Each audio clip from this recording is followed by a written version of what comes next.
Hey everybody, I'm Chef Tori, owner of TG Sweet Treats and Grill LLC, and today I'm going to start a series on the 5 mother sauces. What are mother sauces? Well, mother sauces are the foundational sauces that you will find in many of our cuisines today. So if you eat something and you see a sauce in it, 9 times out of 10 it has one of the 5 mother sauces. Now some of these mother sauces are thickened with what you call a roux. A roux is 1 part flour to 1 part butter. So usually you'll melt the butter and you add the flour and then you'll stir it up and it will form a roux. Now depending on what color you want your sauce, that's how long you will cook your roux. So if you want a light roux, you're not going to cook the roux very long before adding the liquid to it. Okay, if you want a darker roux, you're going to cook it a little bit longer so that you can get the desired color. So let's get into the mother sauces. The first mother sauce is the velouté sauce. The velouté sauce is a light sauce. It is thickened with a roux. It's usually chicken stock or some type of poultry stock, seafood stock, or vegetable stock. As long as you don't roast the vegetables, because it will no longer be light. Okay, so you'll take that 1 part flour to 1 part butter. You won't cook it long. You add the liquid, keep stirring it, thicken into the velouté sauce. Okay, next is the bechamel sauce. The bechamel is your cream sauce. It's thickened with a roux, but you're gonna add various forms of either milk, half and half. If you want a little thicker, some people add heavy cream. And you'll usually stir that up. You won't cook that very long because of course, a cream sauce is gonna be white and light.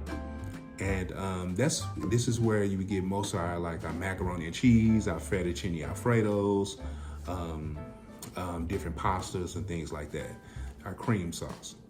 Next is the espagnole. That is our brown sauce.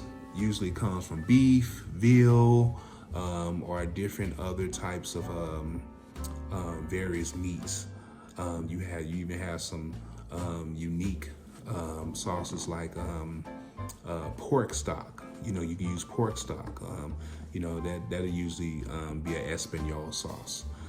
So usually that'll be, again, you're gonna use roux with that, and then you're going to use a brown stock, such as beef or veal or pork, or even lamb, something like that. And you're going to make the sauce. Now you'll cook the roux a little bit longer because you wanted the brown some. Even when you're making a gumbo, you know how you make that chocolate roux. So that's definitely it's going to be some form of espagnole sauce as well.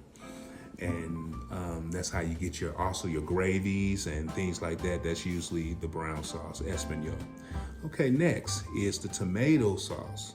Now, you have an option to either cook that down to reduction on its own, or you can also thicken that with a roux as well.